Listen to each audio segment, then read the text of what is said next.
Imagine करिए एक ऐसी मार्केट जहाँ पे पेप्सी और कोका कोला जैसे ब्रांड्स का कब्जा है। Billion dollar marketing budget, Shahrukh Khan और सलमान खान जैसे सेलिब्रिटीज एज ब्रांड एम्बेसडर। और ऐसी मार्केट में किसी नए प्लेयर का आना और अपनी जगह बनाना इम्पॉसिबल लगता है ना।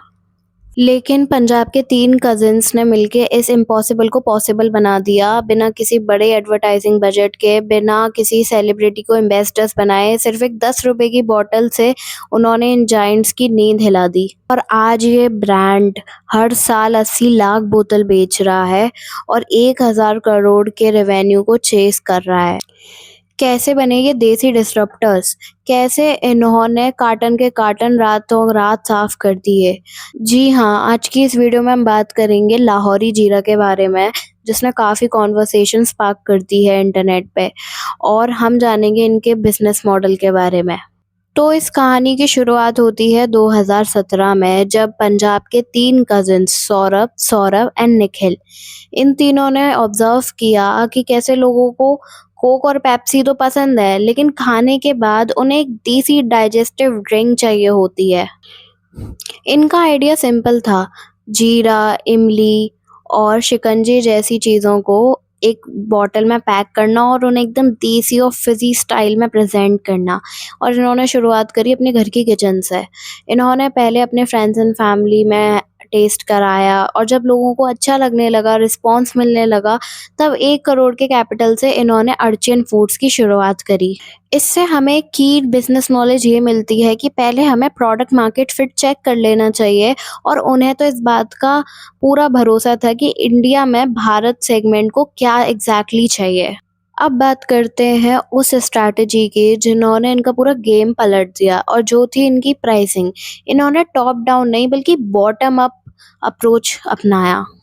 ये जानते थे कि इंडिया एक प्राइस सेंसिटिव मार्केट है, लोग सबसे पहले चीज़ों का दाम देखते हैं खरीदने से पहले। जहाँ कोक और पेप्सी की बोतल 20 से 40 रुपए के बीच में आ रही थी, उन्होंने वहाँ अपनी लाहौरी जीरा की बोतल सिर्फ 10 रुपए में मार्केट करनी शुरू कर दी। अब बात करते हैं इनकी डिस्ट्रीब्यूशन स्ट्रैटेजी की। इनकी डिस्ट्रीब्यूशन स्ट्रैटेजी एकदम कमाल थी। इन्होंने अपने जो रिटेलर्स थे उनको शेल्फ स्पेस का पैसा ना दिए, उनसे बोला कि आप अपनी दुकान के बाहर हमें थोड़ी-सी जगह दे दो, और इन्होंने वहीं कार्टन के कार्टन वर्टिकली प्रेज़ेंट कर दिए। और जो भी कस्टमर पहले आते उनकी नज़र सीधा कार्टन्स पे पड़ती और सीधा इम्पल्स बाइंग होती। लोग लिटरली कार्टन के कार्टन खरीद रहे थे। इससे उनका जो कार्टन के कार्टन थे वो लिटरली एक बिलबोर्ड के एडवर्टाइजिंग की तरह चेंज हो गए थे। और फिर उन्होंने एक ऐसी स्ट्रैटेजी अपनाई जो इनके लिए पॉजिटिव कैश फ्लो का रीज़न बन गई।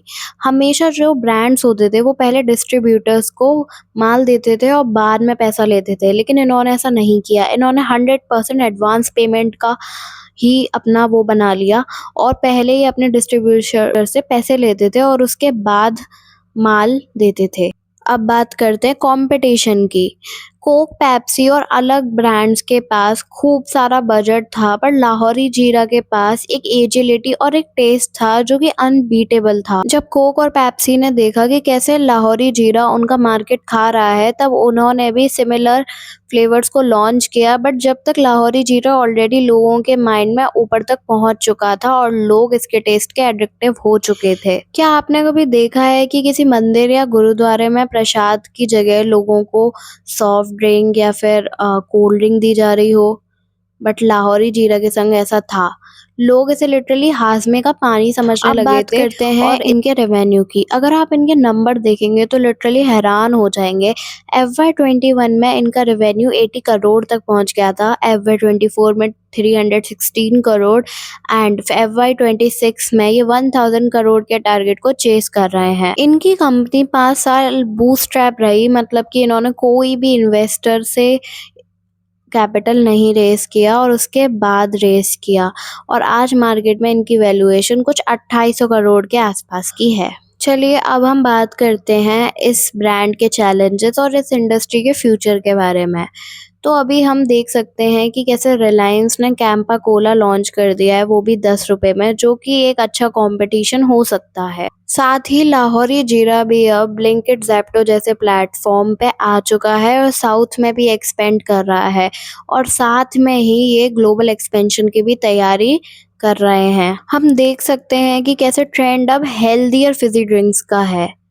एक ऐसी ड्रिंक जो कि लोगों को टेस्ट भी दे, एक लोकल स्वाद दे और उनको एकदम फिजी फील, एक अच्छी फीलिंग दे, जो कि लाहौरी में कूट कूट के भरा हुआ है, क्योंकि इसमें यूज होते हैं नेचुरल स्पाइसेस। और अगर हम अब बात करें कि एक बिजनेस कैसे इतना ग्रो कर रहा है और हमें ऐसे सीखना चाहिए कि कैसे आप बिना कम बजट, कम एडवर्टाइजिंग बजट और बिना एम्बेसडर्स बनाए बड़े बड़े सेलिब्रिटीज को एक अपने सिंपल आइडिया से भी लोगों के मन में आ सकते हो, एक मार्केट कैप्चर कर सकते हो और एक $1 बिलियन इंडस्ट्री, एक ब्रांड खड़ा कर सकते हो। अगर आपका भी प्रोडक्ट मार्केट फिट है, मार्केट को समझ में आ रहा है और अगर आपका भी डिस्ट्रीब्यूशन का तरीका थोड़ा देसी है, तो आपका भी एक अच्छा खासा ब्रांड बन सकता है और लोगों के मन में बस सकता है। इसके लिए आपको सबसे पहले कस्टमर की रग रग से वाकिफ होना चाहिए, जैसे कि लाहौरी जीरा ने किया। और अब ये ब्रांड लिटरली इतना बड़ा बन चुका है कि इन्होंने शार्क टैंक को स्पॉन्सर किया है और इनके एड्स आप लिटरली शार्क टैंक के हर एपिसोड में देख सकते हो और इनके एड्स ये इतने अट्रैक्टिव और इतने एडिक्टिव बनाते हैं कि लिटरली वो लोगों को खुद परसुएट कर रहा है कि वो लाहौरी जीरा को ट्राई करें। Like how can they miss it. उनकी एड से ये अपील आती है। एक बिल्कुल नॉर्मल सेगमेंट को प्रेजेंट करते हैं, एक देसीनेस को प्रेजेंट करते हैं, एक लोकल टेस्ट को प्रेजेंट करते हैं। वो अपने एड्स में हमेशा उन लोगों को दिखाते हैं जो रियल भारत है। इनकी प्राइसिंग स्ट्रेटेजी से लेकर डिस्ट्रीब्यूशन स्ट्रेटेजी, इनके एड अपील, सब कुछ एकदम लाजवाब है। और अभी हमें देखना बाकी है कि ये ब्रांड आगे फ्यूचर में कैसा परफॉर्म करेगा और इसके कितने कॉम्पिटिटर्स मार्केट में आएंगे। And what you can take away from this video is कि हमें हमेशा प्रोडक्ट मार्केट फिट को सबसे पहले चेक करना चाहिए, लोगों की प्रॉब्लम को ऑब्जर्व करते रहना चाहिए और साथ में हमें एक्सपेरिमेंट करके अपने फ्रेंड्स फैमिली के साथ या कुछ लोगों को अपने प्रोडक्ट एक्सपेरिमेंट कर लेना चाहिए, कुछ फीडबैक ले लेने चाहिए, फिर उन फीडबैक्स पे वर्क करना चाहिए। हमें हमेशा अपने प्रोडक्ट को रिफाइन करते रहना चाहिए। साथ ही साथ हमें ऐसी अपील करनी चाहिए लोगों को जो उनके लिए बनी हो, जो उनके लिए रिलेटेबल हो और हमें हमेशा सही तरीका और कुछ यूनिकनेस ढूंढनी चाहिए लोगों तक पहुंचने की।